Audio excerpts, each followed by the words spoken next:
Accounting ratios में दो headings अपन complete कर लिए, जिसमें पहला था अपना कौन सा, लिक्विडिटी रेशियोज, और दूसरा कौन सा था, सॉल्वेंसी रेशियोज। इसी में तीसरे अपन आते हैं किस पे, एक्टिविटी रेशियोज या फिर एफिशिएंसी रेशियोज, दो नाम से जानते हैं इनको, एक्टिविटी रेशियो या फिर एफिशिएंसी। ये रेशियोज क्या बताएंगे कि जो फर्म है वो कितनी एफिशिएंसी से वर्क कर रही है। ठीक है, अगर इसमें कुछ रेशियो है जिनके कम होने का मतलब है कि बेटर है, और कुछ रेशियोज ऐसे हैं जिनके ज्यादा होने का मतलब है बेटर है। वो कौन कौन से हैं, सबसे पहला इसमें देखते हैं अपन क्या, स्टॉक या फिर इन्वेंट्री टर्नओवर रेशियो। कौन सा है, स्टॉक या फिर इन्वेंट्री टर्नओवर रेशियो। याद रखना पड़ेगा, फॉर्मूला क्या है, COGS upon average inventory. COGS बचपन में पढ़े हैं, हाँ बचपन मतलब 11th क्लास है ना, कॉस्ट ऑफ गुड्स सोल्ड। या फिर सेल्स, बोले सर COGS लेनी है कि सेल्स लेनी है। अगर इंफॉर्मेशन इस बेसिस पे दे रखी है कि हम COGS निकाल सकते हैं चाहे किसी भी तरीके से, तो फॉर्मूले में COGS ही काम लेना है। लेकिन COGS की इंफॉर्मेशन नहीं है, हमारे पास सिर्फ सेल्स गिवन है और हम COGS नहीं निकाल सकते, तो क्या ले लेंगे, सेल्स, और डिवाइड करेंगे किससे, एवरेज इन्वेंट्री से। अब बात करें COGS क्या रहने वाला है, तो opening stock plus purchases plus direct expense minus closing stock. ये ध्यान हो तो 11th में अच्छे से समझाया था, जिसमें बताया था जो अपना ट्रेडिंग अकाउंट है एक तरीके से, उसमें टू साइड आने वाली सारी चीजों को क्या कर लेना है, डेबिट साइड की सारी चीजों को ऐड करना है, और उसमें से सिर्फ क्या लेस कर देना होता है, क्लोजिंग स्टॉक। तो जो बचेगा वो क्या बचेगा, COGS। दूसरा formula sales minus gross profit, ये भी बता दिया था। इसके बाद नीचे आ जाओ, एवरेज इन्वेंट्री। एवरेज का मतलब क्या कि अगर हमको 2 ईयर्स की इंफॉर्मेशन दी हुई है, ओपनिंग इन्वेंट्री और क्लोजिंग इन्वेंट्री दोनों को ऐड करना और डिवाइड कर देना किसका, 2 का, तो वो क्या आ जाएगी, एवरेज इन्वेंट्री। इन केस अगर इंफॉर्मेशन एक ही साल की है, तो सर हमको इन्वेंट्री 2 नहीं दी हुई, एक ही दी हुई है, तो जो गिवन है वही हमारी क्या हो जाएगी, एवरेज। अब वो चाहे ओपनिंग गिवन है चाहे वो क्लोजिंग गिवन है, जनरली कौन सी गिवन होती है, क्लोजिंग वाली, तो वो क्लोजिंग इन्वेंट्री हमारी क्या हो जाएगी, एवरेज इन्वेंट्री। कौन से केस में, जब 2 अलग अलग ईयर्स की इंफॉर्मेशन नहीं है। क्लियर क्या, तो ये तो किसकी बात हुई, स्टॉक या फिर इन्वेंट्री टर्नओवर रेशियो। जितना ज्यादा होगा उतना बेटर, जितना ज्यादा होगा उतना बेटर। नेक्स्ट है डेटर्स टर्नओवर रेशियो। फॉर्मूला याद करने का तरीका देख लेना। डेटर्स कब क्रिएट होते हैं, जब अपन क्रेडिट पे सेल्स करते हैं, तो ऊपर आ जाएगा नेट क्रेडिट सेल्स। नेट का मतलब sales minus sales return. Net credit sales upon debtors क्या बनती है ये, बैलेंस शीट में डेटर्स कौन सी हेडिंग में आते हैं, रिसीवेबल्स, तो क्या ले लेना है, average receivables. Net credit sales समझ ही जाओगे, टोटल क्रेडिट सेल्स माइनस, और रिसीवेबल्स में कौन कौन आ जाएंगे, डेटर्स और बिल रिसीवेबल। अगर ये भी 2 ओपनिंग और क्लोजिंग अलग अलग गिवन है, तो दोनों को ऐड करना और 2 का डिवाइड देना, क्या आ जाएगा, एवरेज ट्रेड रिसीवेबल्स। क्लियर है। Next, average collection period. Average collection period क्या रहेगा, अगर मंथ्स में निकालना है तो 12, वीक्स में निकालना है तो 52, और डेज में निकालना है तो 365 divided by debtors turnover ratio, जो अपन ने ये निकाला ना, डेटर्स। याद करने का तरीका, कलेक्शन पैसा कहां से आएगा भाई, जिनको सेल्स करेंगे वहीं से आएगा ना, और वो डेटर्स है, तो 365 upon debtors turnover ratio. Clear क्या, कोई दिक्कत, ये जितना कम होगा ना उतना बेटर। क्यों, क्योंकि उतनी वर्किंग कैपिटल का रिक्वायरमेंट अपने को क्या होगा, कम होगा। क्लियर भाई, ये जो अपने को रेशियो बताएगा ना, ये बताएगा कि ऑन एन एवरेज जब हम क्रेडिट पे सेल्स करते हैं तो कितने दिन में या कितने महीने में हमारे पास पेमेंट रिसीव हो जाती है। तो ये जितना कम होगा उतना बेटर है ना, कि भाई हमने क्रेडिट पे सेल्स किया और जल्दी से जल्दी पैसा आ जाता है। Clear. Next, creditors turnover ratio. Creditors कब क्रिएट होंगे, जब क्रेडिट परचेज करेंगे, तो net credit purchase divided by average payables. चलो, नेट क्रेडिट परचेज आ जाएगा total credit purchase minus purchase return, और एवरेज पेबल्स की अगर बात करें तो वो क्या हो जाएगा, creditors plus bills payable, opening closing दोनों को ऐड करना, दो का डिवाइड करना। क्लियर?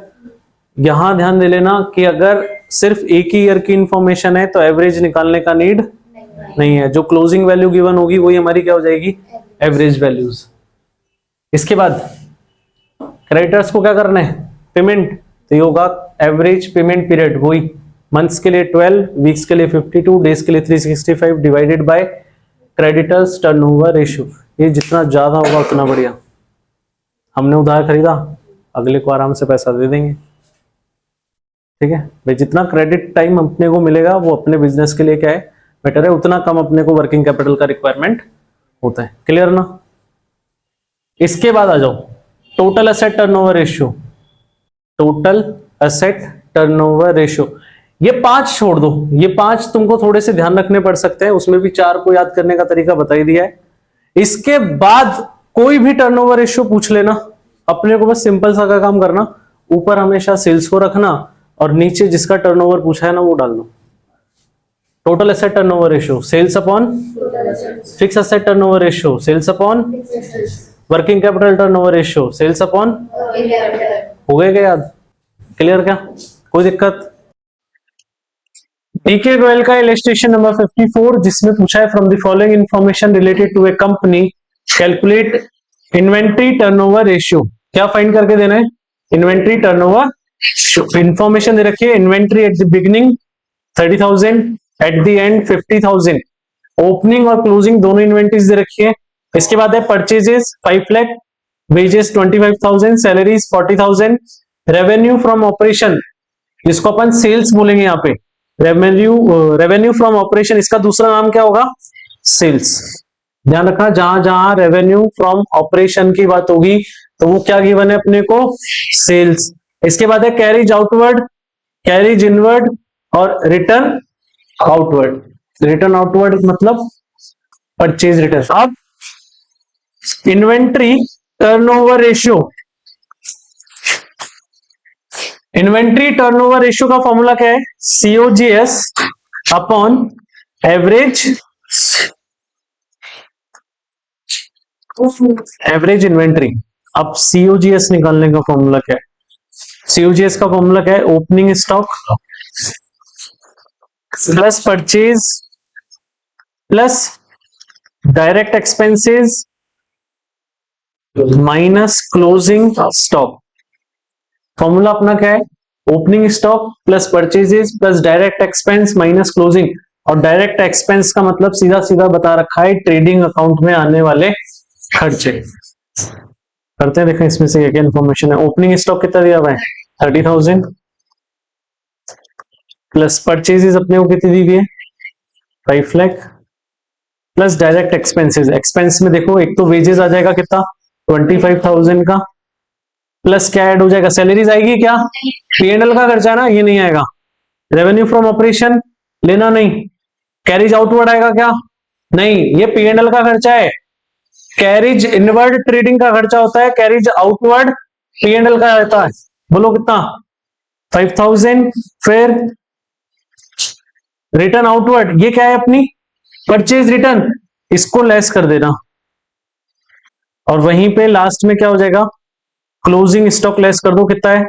50,000।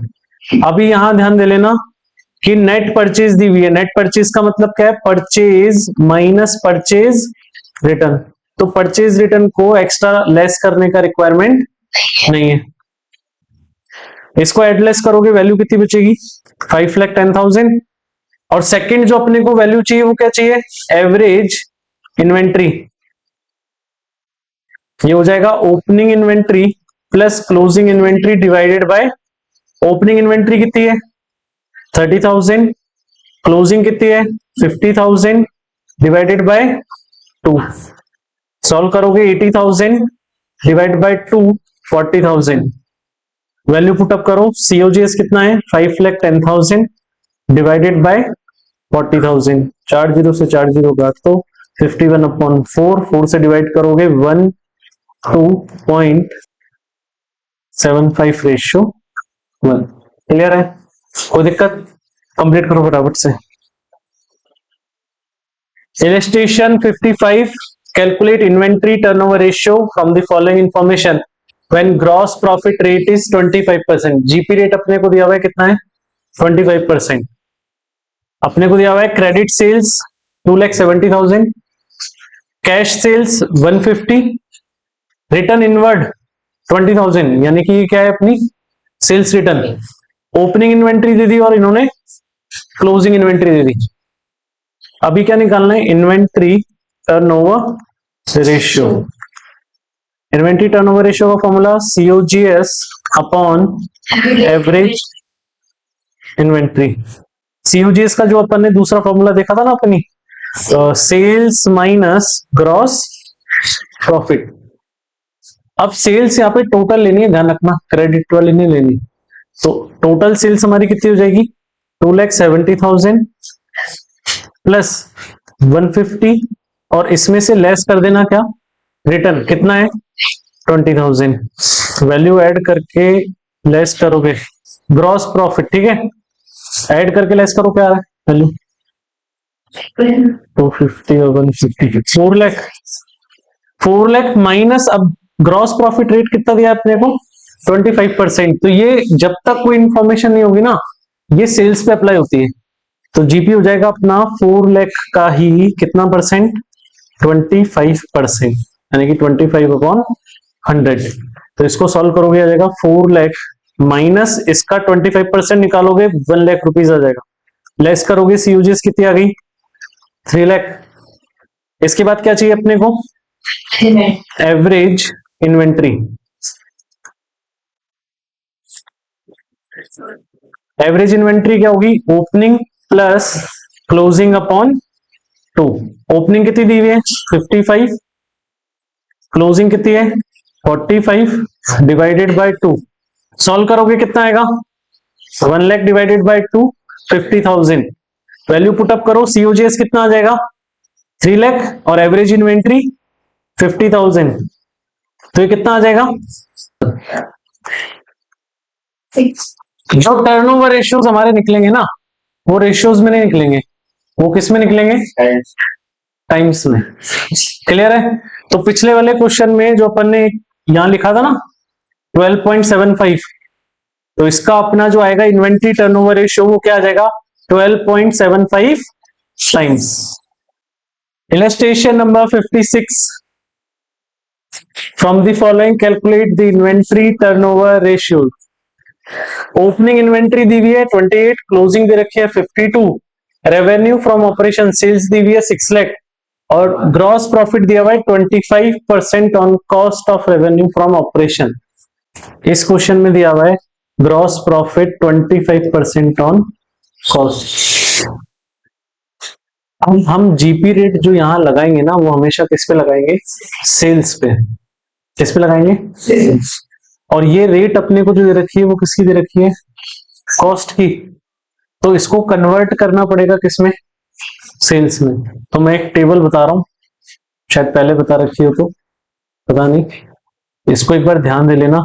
अगर हमको ऑन कॉस्ट कुछ परसेंट बोला है तो वो ऑन सेल्स के कितने बराबर होगा ये याद रख लेना, लाइफ टाइम काम आने वाला है जब जब अकाउंट्स पढ़ोगे आगे. अगर कॉस्ट का 100% बोला है ना तो वो सेल्स के 50% के बराबर होता है. सेल्स का 50% सॉरी कॉस्ट का 50% बोला है तो वो सेल्स का 33.33 के बराबर होता है, यानी कि 1/3. अगर ये 33.33 है तो ये 25 के बराबर होगा और ये 25 के बराबर है तो ये 20 और ये 20 है तो 16.67 के बराबर होगा. क्लियर क्या कोई दिक्कत. इस टेबल को ध्यान रख लेना. अब मुझे यहाँ पे दिया हुआ है 25% ऑन कॉस्ट, तो इसका मतलब ये क्या आ जाएगा 20% ऑन सेल्स. तो अपन बस सीधा सीधा 20% ऑन सेल्स का फॉर्मूला लगाएंगे और आंसर निकाल लेंगे. तो सबसे पहले क्या करेंगे इन्वेंट्री टर्नओवर रेशियो. देखो उल्टा सीधा काम नहीं करना, यही सीक्वेंस मैंने तब बताया था जब गुडविल वाले कैलकुलेशन अपन सीख रहे थे. तो जो पूछा है ना उसका फॉर्मूला सबसे पहले फिर उस फॉर्मूले के अंदर जो वैल्यूज काम आनी है अगर वो निकालनी है तो वो सारी उसके वर्किंग नोट्स का पार्ट रहने वाली होती है। तो सबसे पहले पूछा क्या है, इन्वेंट्री टर्नओवर रेशियो, उसका फॉर्मूला क्या है, COGS upon average inventory. COGS कैसे निकलेगी यहाँ पे, sales minus gross profit. Sales अपने को दी हुई है रेवेन्यू फ्रॉम ऑपरेशन, कितना है 6 लाख, और माइनस कर देंगे जीपी। तो जीपी कितना परसेंट बोला है, 20% ऑन सेल्स, तो कितना हो जाएगा 6 लाख का 20%। सॉल्व करोगे हो जाएगा 6 लाख माइनस 1,20,000, तो आ जाएगा 4,80,000। क्या क्लियर। फिर क्या निकालना है, सेकंड एवरेज इन्वेंट्री।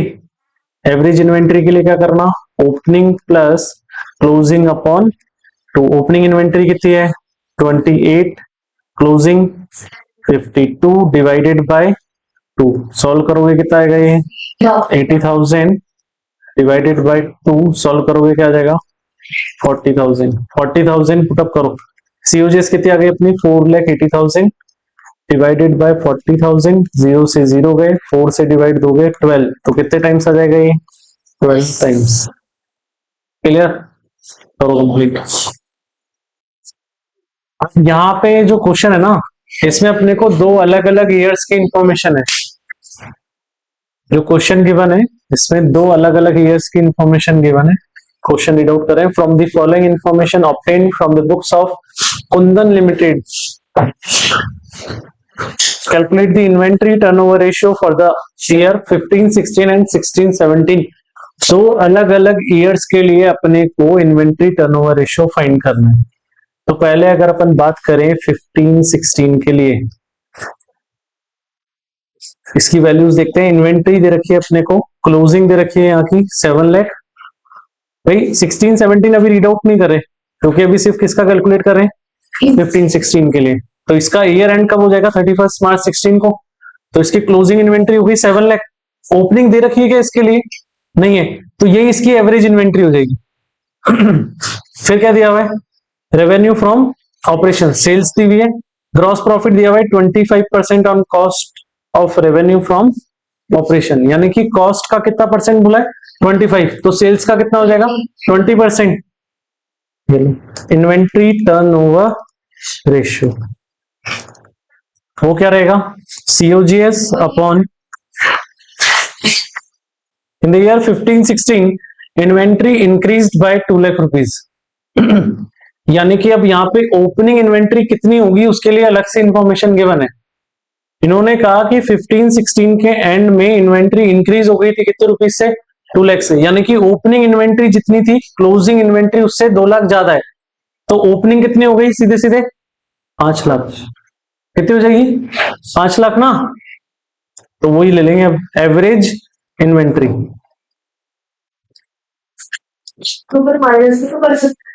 हाँ माइनस करके तो कर रहे हैं। अब सीओजीएस का फॉर्मूला क्या रहेगा यहाँ पे, COGS is equals to sales minus gross profit. अभी सेल्स कितना हो जाएगा यहाँ पे 50 लाख माइनस ग्रॉस प्रॉफिट कितना बोला है 25% ऑन कॉस्ट है, तो सेल्स का 20% लेना पड़ेगा। तो 50 लाख रुपीस का 20% लेस करोगे तो 50 लाख माइनस 10 लाख, कितना वैल्यू बचेगा 40 लाख। फिर निकालेंगे एवरेज इन्वेंट्री। एवरेज इन्वेंट्री नहीं, लास्ट में इंफॉर्मेशन देना। एवरेज इन्वेंट्री क्या हो जाएगा, ओपनिंग प्लस क्लोजिंग अपॉन 2। अब इन्होंने ओपनिंग इन्वेंट्री के लिए क्या बोला था कि इन्वेंट्री इंक्रीज हुई 2 लाख रुपीज से, तो इसका मतलब ओपनिंग इन्वेंट्री 2 लाख रुपए कम है क्लोजिंग से। तो क्या करो, ओपनिंग इन्वेंट्री हो जाएगी 5 लाख रुपए की और क्लोजिंग हो जाएगी कितने की 7 लाख रुपए की, डिवाइडेड बाय 2 कितना हो जाएगा 12 lakh divided by 2 6। Value put up करो, सीओजीएस कितना हो गया 40 lakh divided by 6 lakh. Solve करोगे 0 से 0 गया, कितना आ जाएगा ये 40 अपॉन 6। 2 से डिवाइड करोगे 20 अपॉन 3। सॉल्व करोगे कितना आ जाएगा ये 6.66 टाइम्स। क्लियर? क्या कोई दिक्कत? अब इसी तरीके से इसका जो 16 17 का है उसके लिए क्लियर इन्फॉर्मेशन है हमारे पास।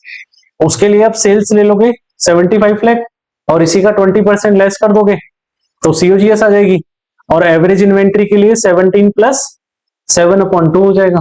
क्लियर?